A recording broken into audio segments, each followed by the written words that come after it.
ಮಧ್ಯಪ್ರದೇಶದ ಬುಹರಾನ್ಪುರದಲ್ಲಿ ಜನ ಭೂಮಿ ಅಗೆಯೋಕೆ ಶುರು ಮಾಡಿದ್ಯಾಕೆ? ವಿಕ್ಕಿ ಕೌಶಲ್ ಅವರ ಚಾವಾ ಚಿತ್ರಕ್ಕೂ ಈ ಘಟನೆಗೂ ಏನ್ ನಂಟು? ಇಡೀ ರಾತ್ರಿ ಅಲ್ಲಿ ಭೂಮಿ ಅಗೆದವರಿಗೆ ಸಿಕ್ಕಿದ್ದೇನು? ಯಾರು ಎಷ್ಟೇ ಹೇಳಿದ್ರೂ ಜನ ಭೂಮಿ ಅಗೆಯೋದನ್ನ ಯಾಕೆ ನಿಲ್ಲಿಸ್ತಾ ಇಲ್ಲ? ಸಿನಿಮಾಗಳು ಸಾಮಾನ್ಯವಾಗಿ ವರ್ತಮಾನ ಇಲ್ಲವೇ ಇತಿಹಾಸದ ಸಂಗತಿಗಳ ಆಧಾರದ ಮೇಲೆ ಬರುತ್ತೆ. ಎಷ್ಟೋ ಬಾರಿ ಸಿನಿಮಾಗಳಿಂದ ಪ್ರೇರಿತರಾಗಿ ಜನ ಏನೇನೋ ಮಾಡ್ತಾರೆ. ಮಧ್ಯಪ್ರದೇಶದ ಬುಹರಾನ್ಪುರದಲ್ಲೂ ಹೀಗೆ ಆಗಿದೆ. ಈ ವರ್ಷದ ಮೊದಲ ಬ್ಲಾಕ್ ಬಸ್ಟರ್ ಸಿನಿಮಾ ಆಗಿ ದುಡ್ಡು ಮಾಡ್ತಿರುವ ವಿಕ್ಕಿ ಕೌಶಲ್ ಅವರ ಚಾವಾ ಚಿತ್ರವನ್ನ ನೋಡಿದ ಬುಹರಾನ್ಪುರದ ಗ್ರಾಮಸ್ಥರು ಸಿನಿಮಾದಲ್ಲಿ ಹೇಳಲಾಗಿರುವ ನಿಧಿಗಾಗಿ ನೆಲ ಅಗೆದಿದ್ದಾರೆ. ಬುಹರಾನ್ಪುರ ಜಿಲ್ಲೆಯಿಂದ 20 ಕಿಲೋಮೀಟರ್ ದೂರದಲ್ಲಿರುವ ಆಸಿರ್ ಘಡದಲ್ಲಿ ಈ ಘಟನೆ ನಡೆದಿದೆ. ಅದರ ವಿಡಿಯೋಗಳು ವೈರಲ್ ಆಗಿವೆ. ಗ್ರಾಮಸ್ಥರು ಸಂಜೆ 7ರಿಂದ ಬೆಳಗ್ಗೆ 3ರವರೆಗೆ ಟಾರ್ಚ್ಗಳು ಮತ್ತು ಲೋಹ ಶೋಧಕಗಳನ್ನು ಬಳಸಿ ಅಗಿತಾ ಇರೋದನ್ನ ವಿಡಿಯೋದಲ್ಲಿ ಕಾಣಬಹುದಾಗಿದೆ. ಚಾವಾ ಚಿತ್ರದಲ್ಲಿ ಬುಹರಾನ್ಪುರವನ್ನ ಚಿನ್ನದ ಗಣಿ ಅನ್ನುವಂತೆ ಬಿಂಬಿಸಲಾಗಿದೆ. ಔರಂಗಜೇಬನ ಬುಹರಾನ್ಗಢ ಕೋಟೆಯಲ್ಲಿ ನಿಧಿ ಇತ್ತು ಅಂತ ಚಿತ್ರದಲ್ಲಿ ತೋರಿಸಲಾಗಿದೆ. ಯುದ್ಧದಲ್ಲಿ ಲೂಟಿ ಮಾಡಿದ ಅಮೂಲ್ಯ ಆಭರಣಗಳನ್ನ ಇಲ್ಲಿ ಇಡ್ಲಾಗಿತ್ತು ಅನ್ನೋ ಕಥೆಯನ್ನ ಸಿನಿಮಾದಿಂದ ತಿಳಿದ ಜನ ಅಲ್ಲೀಗ ನಿಧಿಯನ್ನ ಹುಡುಕ್ತಾ ಹೊಲಗಳಲ್ಲಿ ಅಗಿತಾ ಇದ್ದಾರೆ. ವಾಸ್ತವವಾಗಿ 4 ತಿಂಗಳ ಹಿಂದೆ ಇಲ್ಲಿನ ಹೊಲಗಳಲ್ಲಿ ಚಿನ್ನದ ನಾಣ್ಯಗಳಿವೆ ಅನ್ನೋ ವದಂತಿ ಹರಡಿತ್ತು.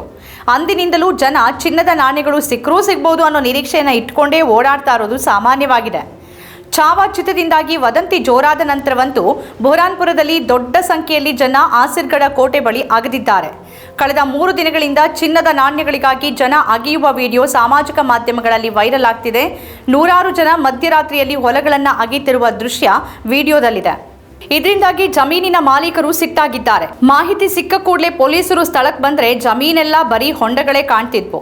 ಬುಹರಾನ್ಪುರ ಮೊಘಲ್ ಸೈನಿಕರ ದಂಡು ಪ್ರದೇಶ ಆಗಿತ್ತು. ಸೈನಿಕರು ಯುದ್ಧದಿಂದ ಹಿಂತಿರುಗಿದಾಗ ಅವರು ಲೂಟಿ ಮಾಡಿದ ನಿಧಿಯನ್ನ ಇಲ್ಲಿ ಹೂಳ್ತಾ ಇದ್ರು. ಜನ ಈ ಹಿಂದೇನೂ ಇಲ್ಲಿ ಮಣ್ಣಿನಲ್ಲಿ ಚಿನ್ನದ ನಾಣ್ಯಗಳನ್ನ ಕಂಡಿದ್ದಾರೆ ಅಂತ ಹೇಳಲಾಗುತ್ತೆ. ಕೆಲ ತಿಂಗಳ ಹಿಂದೇನೂ ಅಂಥದ್ದೇ ವದಂತಿ ಹಬ್ಬಿತ್ತು. ಆದ್ರೆ ಪೊಲೀಸರು ಅದನ್ನ ನಿರಾಕರಿಸಿದ್ರು.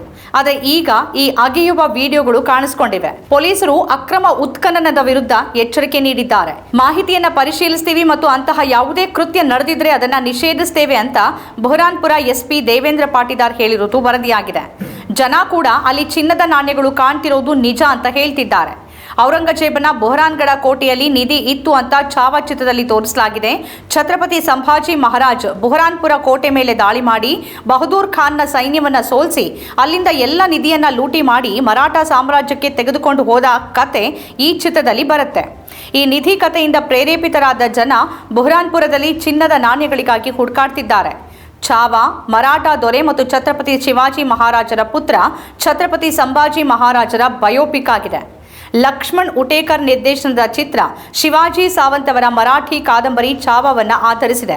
ವಿಕ್ಕಿ ಕೌಶಲ್, ರಶ್ಮಿಕಾ ಮಂದಣ್ಣ, ಅಕ್ಷಯ್ ಖನ್ನಾ ಮೊದಲಾದವರು ಚಿತ್ರದಲ್ಲಿ ನಟಿಸಿದ್ದಾರೆ. 2025ರ ಬಾಲಿವುಡ್ನ ಮೊದಲ ಬ್ಲಾಕ್ ಬಸ್ಟರ್ ಆಗಿ ಈ ಚಿತ್ರ ಹೊರಹೊಮ್ಮಿದೆ. ಪ್ರಧಾನಿ ಮೋದಿ ಸಹಿತ ಬಿಜೆಪಿ ನಾಯಕರು, ಸಂಘ ಪರಿವಾರ ಹಾಗೂ ಇಡೀ ಬಲಪಂಥೀಯ ಪಡೆ ಈ ಸಿನಿಮಾವನ್ನ ಪ್ರಮೋಟ್ ಮಾಡ್ತಿದೆ. 3ನೇ ವಾರಕ್ಕೆ ಕಾಲಿಡ್ತಾನೆ 500 ಕೋಟಿ ಗಳಿಕೆಯ ಹಾದಿಯಲ್ಲಿದೆ. ನಮ್ಮ ಕಾರ್ಯಕ್ರಮಗಳನ್ನು ನೀವು ನೋಡ್ತಾ ಇದ್ರೆ ನಮ್ಮ ಚಾನೆಲ್ ಅನ್ನ ಸಬ್ಸ್ಕ್ರೈಬ್ ಮಾಡಿ, ಪಕ್ಕದ ಬೆಲ್ ಐಕನ್ ಒತ್ತಿ ನಮ್ಮನ್ನ ಬೆಂಬಲಿಸಿ. ಹಾಗೆ ನಮ್ಮ ಕಾರ್ಯಕ್ರಮಗಳನ್ನ ಲೈಕ್ ಮಾಡಿ, ಕಮೆಂಟ್ ಮಾಡಿ, ಅದನ್ನ ಬೇರೆಯವರಿಗೂ ವಾಟ್ಸ್ಆಪ್ ಮೂಲಕ ಶೇರ್ ಮಾಡಿ. ನೀವು ಹೀಗೆ ಮಾಡಿದಾಗ ನಮ್ಮ ಚಾನೆಲ್ ಮತ್ತಷ್ಟು ಜನರಿಗೆ ತಲುಪಲು ನೀವು ನಮ್ಮೊಂದಿಗೆ ಸಹಕರಿಸಿದ ಹಾಗಾಗುತ್ತೆ. ಇದು ನೀವು ಯಾವುದೇ ಖರ್ಚಿಲ್ಲದೆ ಕೆಲವೇ ಸೆಕೆಂಡುಗಳಲ್ಲಿ ನೀಡಬಹುದಾದ ಸಹಕಾರ. ಧನ್ಯವಾದಗಳು.